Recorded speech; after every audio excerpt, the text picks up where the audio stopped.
أعوذ بالله من الشيطان الرجيم. بسم الله الرحمن الرحيم. إن الحمد لله نحمده ونستعينه ونستغفره ونعوذ بالله من شرور أنفسنا وسيئات أعمالنا.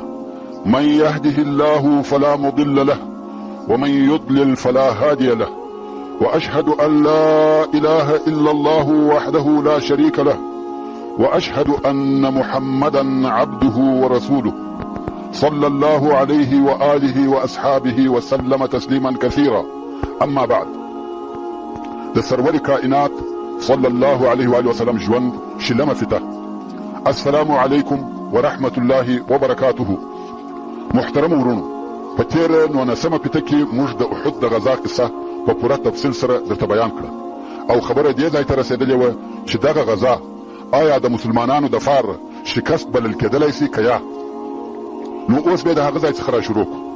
که موږ په دقیق نظر ورته وګورو او دغه جنګ دوو حصو یا دوو صفحو ته وویشو، په دې کې هیڅ شک نسته چې د جنګ په دوهمه صفحه کې عسکري لوړوالی او تفوق د مشرکانو د لښکر و، او دوی و چې پر میدان جنګ مسلطه وه. د ارواحو یا انسانانو تلفات د مسلمانانو په طرف کې ډېر او زړه دردونکي وه، او د مسلمانانو یوې ډلې د شک وتلې شکست وخوړی، ځکه وتښتېده او لاړه، او د جنګ حالات د مشرکانو په نفعه وه. خو بالمقابل هلته یو څو شی شته چې موږ د دې څخه منع کوي چې موږ ووایو چې په دې جنګ کې فتح او بری د مشرکانو و. هغه دا چې اول د کفارو لښکر دا ونه کولای سوای چې د مسلمانانو مرکز یا قرارګاه ونیسي یا یې تر تسلط لاندې راولي. دوهم، د مسلمانانو د لښکر ډېرې حصې و تیښتې ته رجوع نه ده کړې، که څه هم په لښکر کې ډېره بې نظمي او ګډوډي پېښه سوه، خو بیا هم په شجاعت او قربانۍ سره پر خپل مرکز او د قیادت پر ځای سره راټول او جمع وه. دریم، د مسلمانانو د لښکر څخه یو نفر هم مشرکانو د بندي پر قسم ونه نیوی، او مشرکانو د مسلمانانو څخه هیڅ شی د غنیمت پر قسم وانخیستی. څلورم، کفارو د جنګ دریمه صفحه نه کړه شروع، سره د دې چې د مسلمانانو لښکر په میدان جنګ کې موجود وو، دوی رهي سوه. په هغه وختو کې دا عادت وو چې فاتحه لښکر به 2 یا 3 ورځې پر میدان جنګ پاته کېدی، خو مشرکانو دغه ورځ هم پر میدان جنګ نه کړه تېره، بلکې ډېر ژر یې کډې وتړلې. د مخه تر دې چې مسلمانان د میدان جنګ څخه ووځي، دوی میدان جنګ پرېښاوه. پنځم، مشرکانو دا جرأت ونه کړي چې مدینې منورې ته د مینځیانو د نیولو یا مالو اخیستلو دپاره ورننوځي، که څه هم مدینه منوره فقط څو ګامه د دوی څخه لرې وه. د مدینې منورې لار و دوی ته خلاصه او د خلکو څخه هم خالي وه.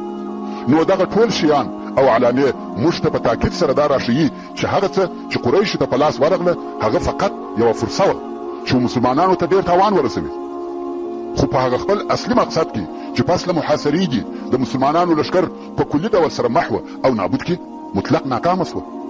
او ډېر ځله دغسې تاوانونه لکه مسلمانانو ته چې ورسېده و فاتح او کامیابه لښکر ته هم پیښیږي. نو دا چې دغه جنګ دی د کفارو دپاره بری او کامیابي وي، هېڅکله داسې نه ده، بلکې د ابو سفیان دغه تلوار چې د میدان جنګ څخه ډېر ژر ووتی، موږ ته دا ثابتوي چې دی پر دې بیرېدی که د جنګ دریمه صفحه شروع سي د ده لښکر ماته او شکست خوري. او که موږ د حمراء الاسد په غزا کې د ده موقف تر نظر وباسو، نو دا په تاکید سره ویلی سو چې هو، ابو سفیان په بل جنګ کې د خپل لښکر پر ماته بیرېدی. نو موږ د دغه څېړنې په نتیجه کې دا ویلی سو چې دغه جنګ نه د مسلمانانو دپاره شکست و او نه د کفارو دپاره بری او کامیابي وه، بلکې دا فیصله کوونکی جنګ نه و. دا داسې جنګ و چې هرې ډلې ته د کامیابۍ او تاوانو خپله حصه ور ورسېده، چې داسې جنګ ته په حربي اصطلاح کې غیر منفصل جنګ ویل کېږي. او همدغه موضوع ته الله عز وجل د سورة النساء په 104 نمبر آیات کې اشاره کوي او فرمایي: ولا تهنوا في ابتغاء القوم ان تكونوا تعلمون فانهم يعلمون كما تعلمون وترجون من الله ما لا يرجون وكان الله عليما حكيما. یعنی ای مؤمنانو، تاسې د کفارو په جنګ او تعقیبولو کې سستي مه کوئ. که تاسې خوږېږئ نو بېشکه چې دوی هم داسې خوږېږي لکه تاسې چې خوږېږئ، او تاسې د الله جل جلاله څخه د اجر او ثواب امید لرئ چې کفار دغه امید نه لري. او الله جل جلاله پر هر څه عالم دی او د ښه حکمت خاوند دی. نو الله عز وجل دغه دوه لښکره یو د بل سره په دردو او زخمو کې سره مشابه کړه چې د هغه څخه موږ دا را ایستلی سو چې مسلمانان او مشرکان په دغه جنګ کې سره مساوي وه او دواړې ډلې په داسې شکل سره د میدان جنګ څخه ووتې چې یوه هم غالبه نه وه. ورونو مسلمانان باید هیڅ کله د کفارو د جنګ څخه ونه بیریږي. په همت او مړانه باید د کفارو و جنګ ته ورووځي. هو په جنګ کې به مسلمانانو ته دردونه، زخمونه، شهادتونه او تکالیف ورسیږي، خو کفارو ته هم په عین شکل سره دردونه، زخمونه، وژنه، ستړیاوې او تکلیفونه ورسیږي. مګر یو فرق موجود دی، هغه دا چې مسلمانان د دغه دردو او زخمو په مقابل کې د خپل رب څخه امیدونه لري، د ابدي ژوند راحتونه، جنتونه او نعمتونه غواړي، خو کفار هیڅ امید نه لري، فقط دغه دنیوي ژوند دی او هغه هم په دغه دردو. د احد پر غزا الهي تعلیق او تبصره. ورونو د الله جل جلاله د طرفه څخه د احد د غزا په متعلق آیاتونه نازل شوه چې د دغه جنگ پر ټولو مهمو نقطو یې مرحله په مرحله روښنایي اچول او هغه سببونه یې روښانه کړه چې دغه تاوانونه یې په وجود راوړل او د ځینو مسلمانانو هغه ضعیفه اړخونه یې ښکاره کړه کوم چې تر اوسه پورې په ځینو کسانو کې موجود وه. هغه کسان یې متوجه کړه چې په دغسې مهم او فیصله کوونکو وختو کې د هغو واجبه وظیفه څه شي ده او د دغه امت چې تر نورو امتو افضل او بهتر دی هدف او مقصد څه شي دی. او بیا قرآن مجید د منافقینو حالات بیان کړه، هغه یې رسوا کړه، د هغو هغه د زړه حالات یې ښکاره کړه چې د الله او رسول الله صلی الله علیه و وسلم سره عداوت او هغه وسوسې او شبهې یې ایسته کړې چې د ضعیفو مسلمانانو په زړو کې ورګرځېدلې. هغه دسیسې او فتنې چې منافقینو او د هغو ورونو یهودو په مسلمانانو کې نشرولې هغه یې واضحه او افشا کړې و هغه حکمتو او شو مقصدو ته اشاره وکړه کوم چې د دغه جنگ په نتیجه کې په وجود راغله. مقصد دا چې د سورت آل عمران 18 آیات د احد د جنگ په باره کې نازل شوه چې د جنگ اوله مرحله د الله عز وجل په دې قول سره شروع کیږي چې فرمایي وَإِذْ غَدَوْتَ مِنْ أَهْلِكَ تُبَوِّئُ الْمُؤْمِنِينَ مَقَاعِدَ لِلْقِتَالِ. یعنی کوم وخت چې ته د ورځې په اول کې د خپل کور څخه ووتې او په احد کې د مؤمنانو ته د جنگ دپاره ځایونه تیارول یا آماده کول.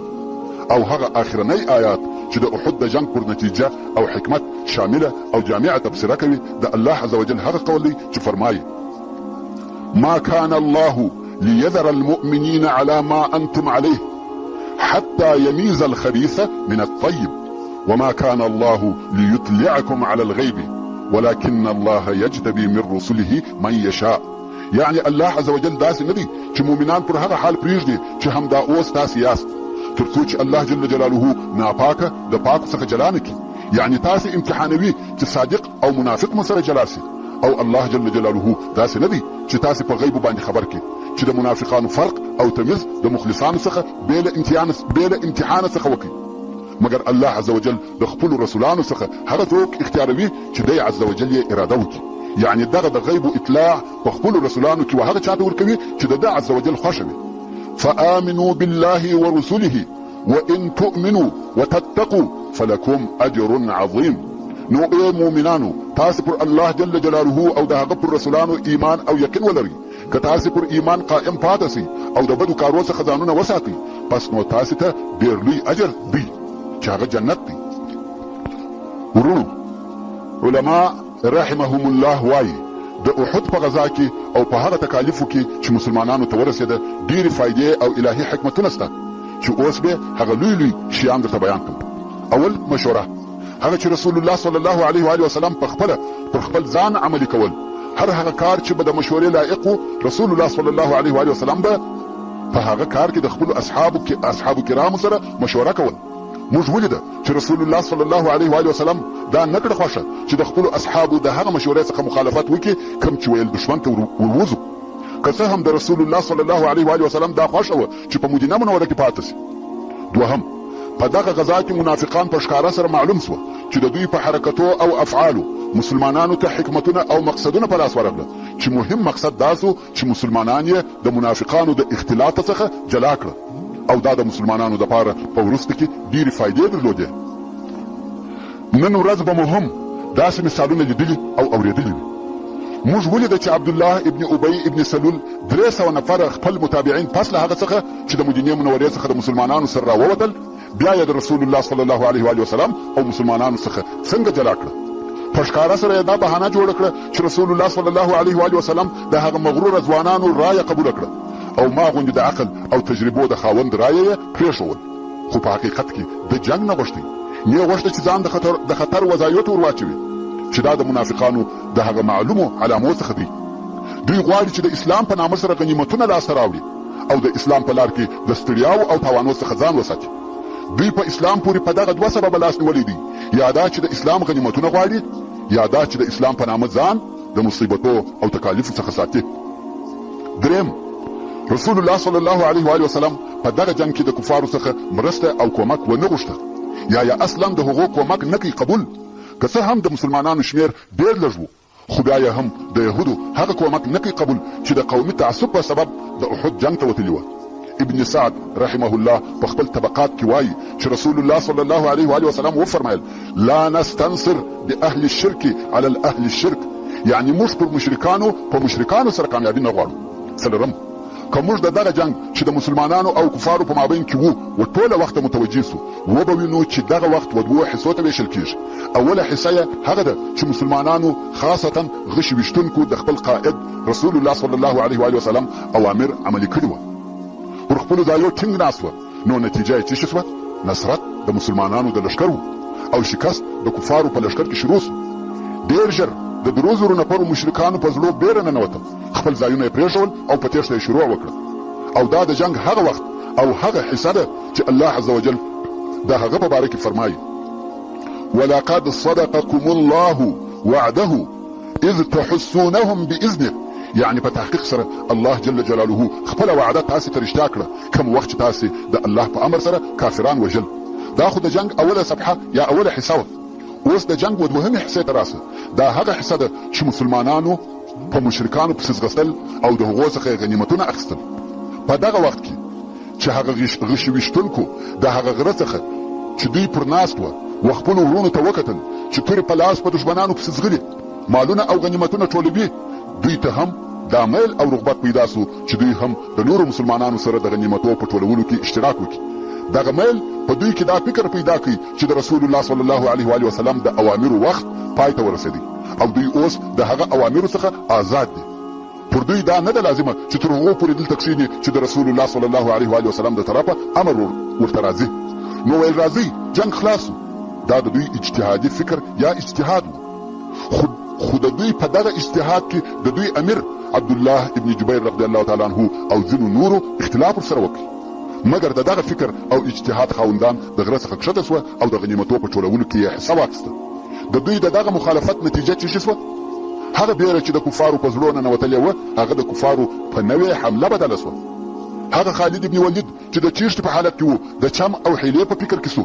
شاوخوا یې وکتل، ویلې ده هغه غر چې ټینګ ساتل سوی و اوس د هغه غشي ویشتونکو څخه خالي دی، لکه نن ورځ چې د اسلام قلعه د ساتونکو څخه خالي ده. نو یو عسکري فکر په سر کې پیدا سو. فورا دی او د ده ملګري د هغه غره وخواته ور وګرځېده. هغه لږ کسان چې پر غره پاته وه هغه یې په شهادت ورسول او مسلمانان د شا د طرفه په غوښې ولي. دا وار بیره د مسلمانانو په زړو ننوتل او هغه پیښه سوه چې د مخه مو درته بیان کړه. د جنگ پر دغه حصه الله عز وجل تبصره کوي او فرمایي: حتى اذا فشلتم وتنازعتم في الامر وعصيتم من بعد ما اراكم ما تحبون منكم من يريد الدنيا ومنكم من يريد الاخره ثم صرفكم عنهم ليبتليكم. یعنی تر هغه وخته پورې تاسې کامیابه واست، مشرکان مو وژل تر څو چې بې زړه سواست او په خپل مابین کې د رسول الله صلی الله علیه و وسلم په امر کې سره مخالف سواست. چا ویل ځو، چا ویل کښېنو، او پس له هغه څخه مو نافرماني وکړه چې الله عز وجل هغه شی درښکاره کوي چې ستاسې خوښ و، چې هغه نصرت او غنیمت و. ځینې ستاسې څخه هغه څوک دي چې دنیا او د هغې دغه لږ او خصیص ژوند خوښوي، او ځینې ستاسې څخه هغه څوک دي چې آخرت خوښوي. ورونو، اوس نو تاسې وګورئ د دغه یوې خطا نتیجه څونه لو او عامه وه. د مسلمانانو په لښکر کې د یو څو لږو کسانو د خطا نتیجه و ټولو مسلمانانو ته ورسېده. الله عز وجل و مسلمانانو ته د رسول الله صلی الله علیه و وسلم د نافرمانی نتیجه ور وښول. ته د هغه لږو مسلمانانو هغه لږ خطا او د نن ورځې د مسلمانانو دغه ډیرې او قسم قسم خطاوي او نافرمانی چې د عامو او خاصو خلقو د ژوند په هر اړخ کې یې وینې سره وسنجوه. بیا نو د الله جل جلاله و لطف او کرم ته فکر وکړه چې موږ ولې د دغه خپلو ګناهو په سبب نه هلاکوي. حتی امر بالمعروف او نهي عن المنکر مو پرې ایښي دي. که ته په دغه باره کې فکر وکړې نو به د ځینو خلکو د هغه پوښتنې جواب در معلوم سي چې دوی وایي نن ورځ ولې مسلمانان د کفارو په مقابل کې مغلوبه دي، حال دا چې موږ مسلمانان یو او هغه کفار دي. پنځم، موږ ولیده چې رسول الله صلی الله علیه و وسلم د دغه جنگ په دوهمه حصه کې ډېر ازار کړی سو. اوږه یې وکوټل سوه، سر مبارک یې زخمي سو، غاښ مبارک یې مات سو، پر مخ مبارک یې وینې په شدت سره بهېدلې، چې دا ټوله د هغه مسلمانانو د خطا نتیجه وه چې د خپل قائد رسول الله صلی الله علیه و وسلم د امر څخه مخالفت وکړي. مګر په دې کې څه حکمت و چې د رسول الله صلی الله علیه و وسلم د وژل کېدو اوازه د مسلمانانو په څپو کې خپره سوه؟ جواب: د رسول الله صلی الله علیه و وسلم سره د مسلمانانو ارتباط او د دوی په مابین کې د ده علیه الصلاة وسلام وجود د مسلمانانو دپاره داسې یو قوت و چې دوی هیڅکله د هغه د فراق او جلاوالي تصور نه و کړی، او دوی هیڅ دا خیال نه کاوه چې موږ د تر ده علیه الصلاة وسلام وروسته د خپلو ځانو د یو ځای کېدو یا یوه قدرت د جوړېدو طاقت ولرو. نو د رسول الله صلی الله علیه و وسلم وفات داسې یو شی و چې د دوی په زړو کې هیڅ نه ورګرځېدی، لکه دا شی چې دوی د خپلو فکرو څخه غورځولی و. او په دې کې هیڅ شک نشته که دوی د دغه غفلته څخه د رسول الله صلی الله علیه و وسلم په واقعي وفات راویښ شوي وای، زړونه به یې چاودلي وای، هغه ایماني بنیاد او اساس به یې رېږدېدلی وای. نو د الهي حکمت څخه یو هم دا و چې دغه اوازه په مسلمانانو کې د دې لپاره خپره کړه چې دا هم د دغه عسکري درسو په مابین کې د مسلمانانو دپاره یوه لویه تجربه سي، او مسلمانان د دغه اوازې په اورېدلو سره د هغه حقیقي وفات د ورځې دپاره چې خامخا راتلونکې ده د اوسه څخه را ځانونه آماده او ویښ کړي. او که چیرې رسول الله صلی الله علیه و وسلم د دوی د مابین څخه رحلت وکړي نو دوی به بیرته و هغه خپل شرک ته نه ګرځي. او د همدغه عظیم درس دپاره هغه آیات د هغو کسانو پر حال د تبصرې پر قسم نازل سو کوم چې د رسول الله صلی الله علیه و وسلم د وژل کېدو د خبر په اورېدلو سره ضعف او سستي ورته پېښ سو، کوم چې الله عز وجل فرمایي: وما محمد الا رسول قد خلت من قبله الرسل افإن مات او قتل انقلبتم على اعقابكم ومن ينقلب على عقبيه فلن يضر الله شيئا وسيجزي الله الشاكرين. يعني محمد صلی الله علیه و وسلم نه دی مګر د الله یو رسول دی. په تحقیق سره تر ده علیه الصلاة وسلام د مخه ډېر رسولان تېر سوي دي. ایا کدی صلی الله علیه و وسلم مړ سي یا شهید کړه سي نو تاسې به بیرته پر شا و هغه خپل کفر ته ګرځئ، او هر څوک چې بیرته هغه خپل کفر ته وګرځي نو هیڅکله و الله عز وجل ته هیڅ ضرر نه رسوي. او شکر کوونکو بندګانو ته به الله عز وجل ډېر ژر د خیر بدله او جزا ورکړي. نو د دغه درس ایجابي او مثبت اثر په هغه ورځ ښکاره سو چې رسول الله صلی الله علیه و وسلم واقعا د رفیق اعلی و طرف ته رحلت وکړي. نو دغه د احد اوازه او هغه چې د هغې اوازې په سبب دغه آیات شریف نازل سو مسلمانان یې ویښ او یوه حقیقت ته یې متوجه کړه. په کومه ورځ چې رسول الله صلی الله علیه و وسلم واقعا هم رحلت وکړي مسلمانانو په غمجنو زړو د هغه سره وداع وکړه او د هغه امانت وساتلو ته متوجه سوه چې رسول الله صلی الله علیه و وسلم و دوی ته ورپرې ایښی و چې هغه د دعوت او فی سبیل الله جهاد امانت و. او د دغه امانت په ساتلو سره مسلمانان په خپل ایمان کې قوي او په عقیده کې شدید پاتې سوه. مګر نن ورځ پر دغه نو تاسې نوره تبصره وکړئ. شپږم، د انبیا علیهم السلام د ژوند عادت داسې وي چې یو وار په امتحان مبتلا کیږي او بیا آخرنۍ کامیابي د دوی وي. او په دې کار کې حکمت دا دی که همیشه کامیابي د انبیا علیهم السلام سره وي نو به په مسلمانانو هغه څوک ننوځي چې واقعا مسلمانان نه دي، نو به صادق او منافق نه سره پیژندل کیږي. او که همیشه شکست د دوی سره وي نو هغه د بعثت او نبوت مقصد نه ترسره کیږي. نو د الهي حکمت دا تقاضا وه چې نصرت او شکست یې دواړه سره یو ځای کړه چې صادق د کاذبه څخه معلوم او جلا سي. او دا هم په دې سبب چې د منافقانو نفاق د مسلمانانو څخه پټ و. کوم وخت چې د احد دغه قصې پیښې سوې او منافقانو هغه خپل نفاق په قول او عمل کې ښکاره کړي مسلمانان پوه سوه چې دوی د دوی په لباس کې دښمنان لري، نو و هغو ته آماده سوه او د هغو څخه یې ځانونه وساتل. اووم، په ځینو ځایو کې د نصرت او برید ځنډېدل د نفس شکست دی. کوم وخت چې مسلمانانو ته د شکست حالات پیښ سوه صبر یې وکړي او منافقان عاجزه سوه. اتم، الله عز وجل د خپلو مؤمنو بندګانو دپاره په جنت کې داسې کورونه او منزلونه جوړ کړي دي چې دوی په خپل عمل سره و هغه مقام ته نسي رسېدلی، نو ځکه و دغه بندګانو ته داسې تکالیف او زحمتونه پیښ کړي چې د هغو په واسطه سره و هغه خپل منزل ته ورسیږي. نه هم تاسې پوهیږئ چې شهادت د ولایت د لوړو درجو څخه دی. نو الله عز وجل خپل خاص بندگان په دغه درجه سره خاص کړي، شهادت یې ورنصیب کړي. لسم، الله عز وجل د خپلو دشمنانو د هلاک او په دوزخ کې د سختو عذابو اراده فرمایلې ده.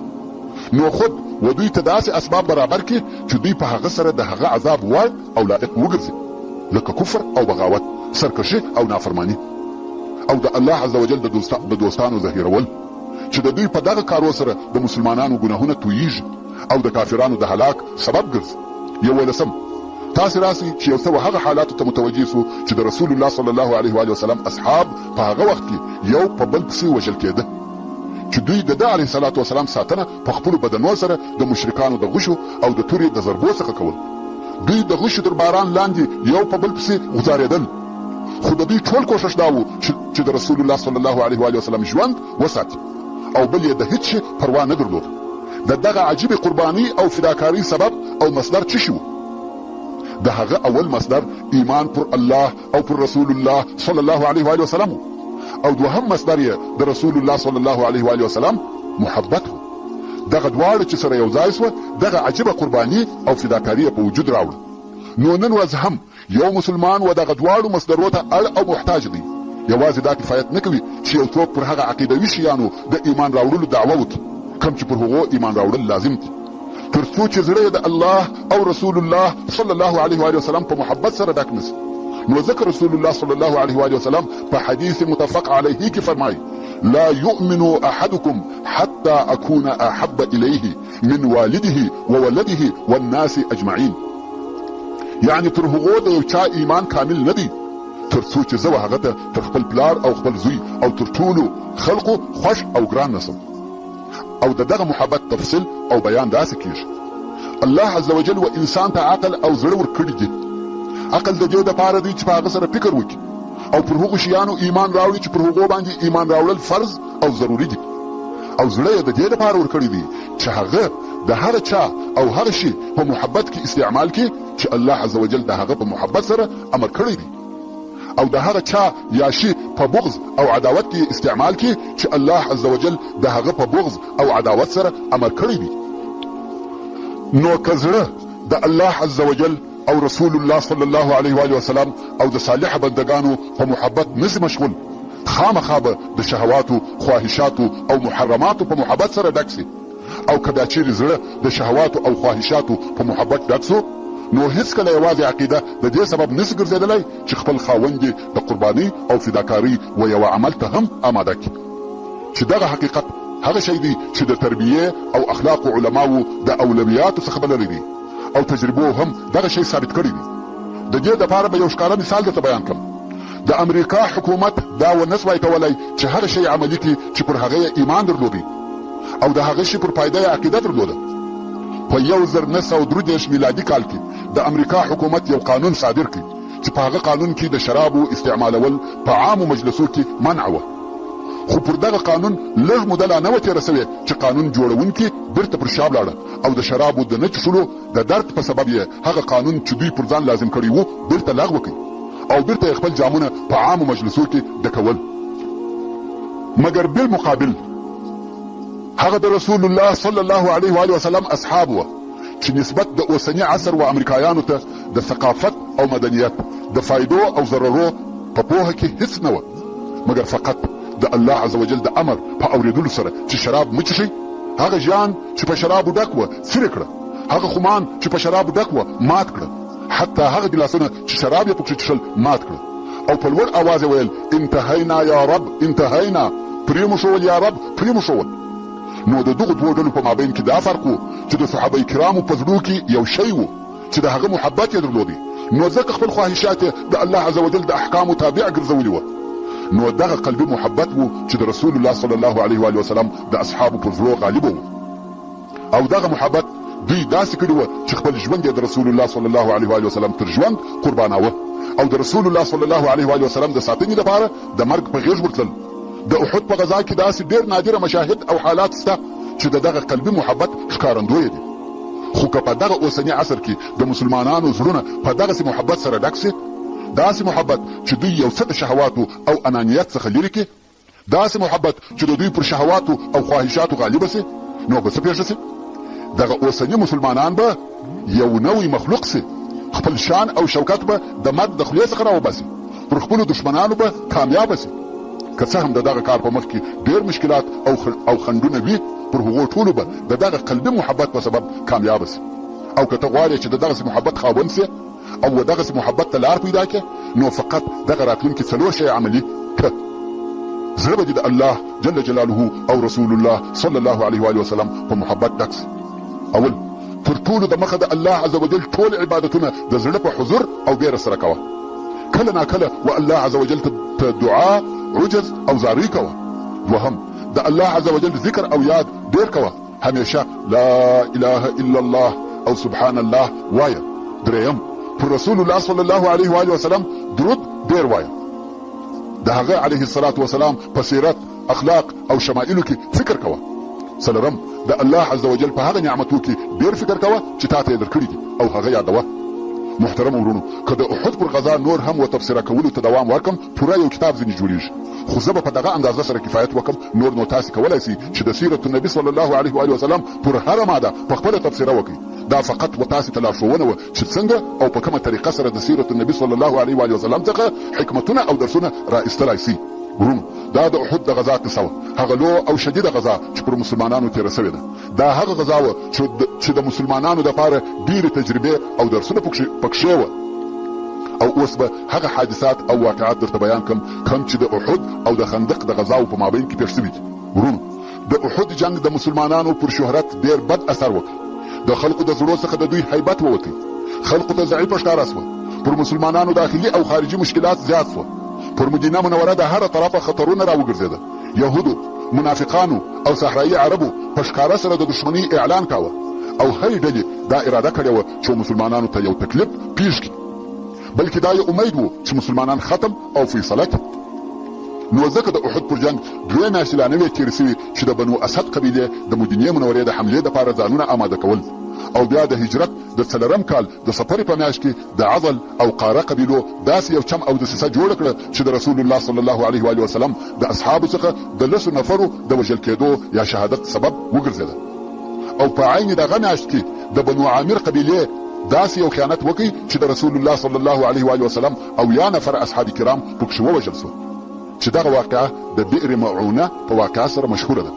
همدارنګه د بني نظیر یهودو په دغه وختو کې په ښکاره سره د دښمنۍ نارې وهلې، تر څو چې د دغه کال یعنی د هجرت د 4م کال د ربیع الاول په میاشت کې داسې یو چم جوړ کړي چې په هغه کې د رسول الله صلی الله علیه و وسلم د وژلو اراده کړې وه.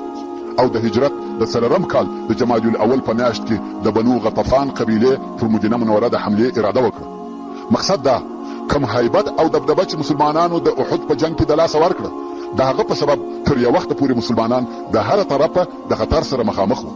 مګر دا د رسول الله صلی الله علیه و وسلم حکمت وو چې دغه خطرونه یې دفع کړه او مسلمانانو ته یې بیرته هغه د لاسه وتلی هیبت را وګرځاوه، او دوی ته یې بیرته مجد او لوړوالی، شان او شوکت د سره ور وګټي.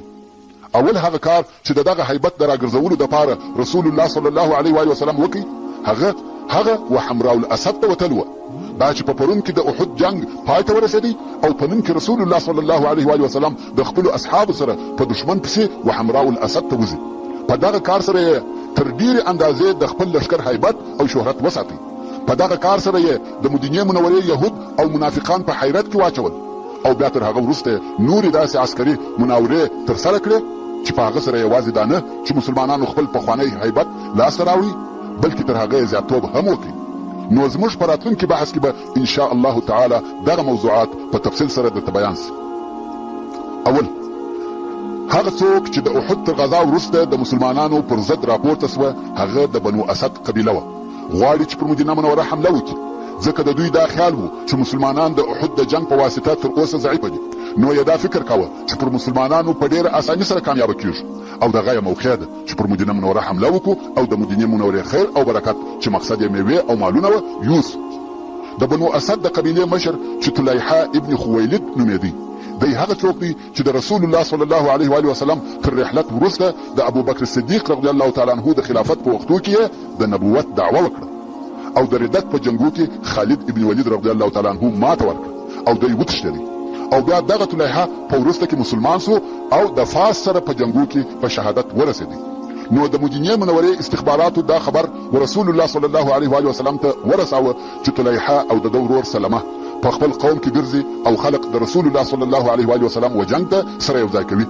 رسول الله صلی الله علیه و آله وسلم د دوی تر حمله د مخه د مهاجرینو او انصارو څخه یو ټولۍ جوړ کړه چې د افرادو شمېر یې 150 نفره وو او دغه ټولۍ قومندان یې ابو سلمه رضی الله تعالی عنه مقرره کړ.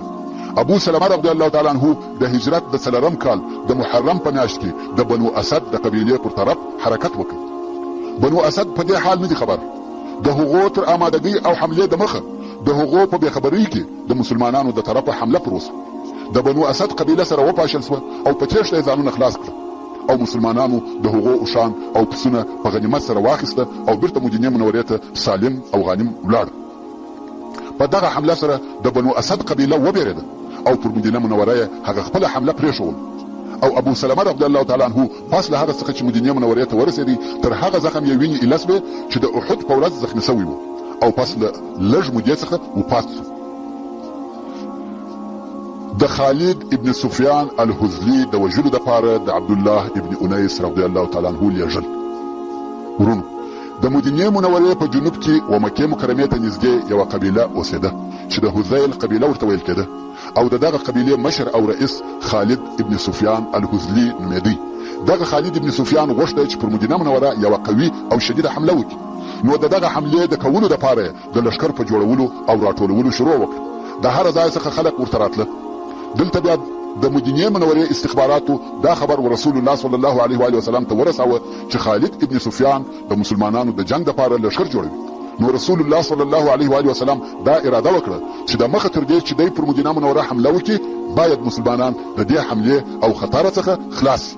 نو رسول الله صلی الله علیه و آله وسلم د اصحاب کرامو څخه یو نفر اختیار کړي چې ډېر هوښیار، ذکي، دلاوره او جنگي پهلوان. د دغه سړي نوم عبدالله ابن انیس. رسول الله صلی الله علیه و آله وسلم ورته وفرمایل ولاړ شه که دې وکولای سوای چې خالد ابن سفیان ووژنې ویې وژنه. عبدالله ابن انیس ویل یا رسول الله زه خالد ابن سفیان په رنګ نه پیژنم. رسول الله صلی الله علیه و آله وسلم وفرمایل هر وخت چې ووینې زړه به دې د بیرې ډک سي، یعنې ځینې وبېرېږي. رسول الله صلی الله علیه و آله وسلم د خالد ابن سفیان د پیژندلو دپاره دغه نښانې ورته ویل. خو عبدالله وایي زه به دغه خبرې څخه ډېر په تعجب کې سوم ځکه زه هیڅ وخت د هیڅ چا څخه نه وم بیرېدلی او اوس څنګه بیرېږم. خیر عبدالله ابن انیس رضی الله تعالی عنه د تګ دپاره ځان آماده کړ او یوازې رهي سو. د مدینې منورې څخه قریب تر مکې مکرمې پورې یې تګ وکړ. دغه سریې ته د عبدالله ابن انیس سریه ویل کېږي ځکه دی په خپله یوازې یوه ټولۍ وه چې د یوه جنګي یا عسکري هدف او مقصد دپاره رهي سوی و او پر ټوله لار یوازې رهي و. پر لارې نه د ده څخه څوک بیریږي او نه په ده پروا کېږي ځکه دی یو نفر دی او اسلحه هم ورسره نشته. ده فقط یو خنجر د ځانه سره پټ اخیستی و، نور نو د باندې نه توره لري نه نوره اسلحه. د مازدیګر د لمانځه وخت و چې دی د بني حذیل و منطقې ته ورسېدی. هلته یوې غونډۍ ته وختې. د الله عز وجل په اراده کوم وخت چې دی غونډۍ ته وختې هلته یې یو نفر ولیدی چې ښځې هم ورسره دي. د هغه نفر په لیدلو سره د عبدالله رضی الله تعالی عنه زړه په بیره ډک سو. د دغه سړي څخه ډېر وبېرېدی او دا هغه علامه او نښانې وه چې رسول الله صلی الله علیه و آله وسلم د خالد ابن سفیان د پیژندګلوۍ دپاره ورته ویلي وه. ورته ویلې وه. عبدالله وایي زه پوه سوم چې دغه نفر خالد ابن سفیان دی او زما د مقصد سړی هم دغه دی، باید ویې وژنم. او اوس د مازدیګر د لمانځه وخت دی، که لمونځ کوم شاید دی راڅخه ولاړ سي او که دی وژنم شاید لمونځ راڅخه قضا سي. نو زه د ده پر طرف وررهي یم او په اشاره سره لمونځ کوم تر څو چې و خالد ته ورسېدم ما لمونځ پوره کړی و. خیر خالد ته ورسېدم. خالد پوښتنه راڅخه وکړه چې څوک یې؟ ما ویل د خزاعه د قبیلې یو نفر یم او اورېدلي مې دي چې د محمد صلی الله علیه و آله وسلم د جنګ دپاره لښکر جوړوي، نو مې دا خوښه وبلل چې ستا سره په دې جنګ کې شریک سم. خالد ویل هو ښه دی. ما نورې خبرې ورسره شروع کړې. خالد زما د طرفه مطمئن او بېغمه و ځکه زما سره هیڅ اسلحه نسته. نو ده هم مجلس را سره شروع کړي او هغه د ده سره ملګرې ښځې زموږ څخه یو څه لرې سوې. عبدالله رضی الله تعالی عنه وایي کوم وخت چې ښځې لرې سوې نو مې خنجر راویستی او پر خالد وارونه کوم تر څو چې دا مې یقین سو چې اوس نو مړ دی. د خالد سر مې پرې کړ او را سره وانخیستی.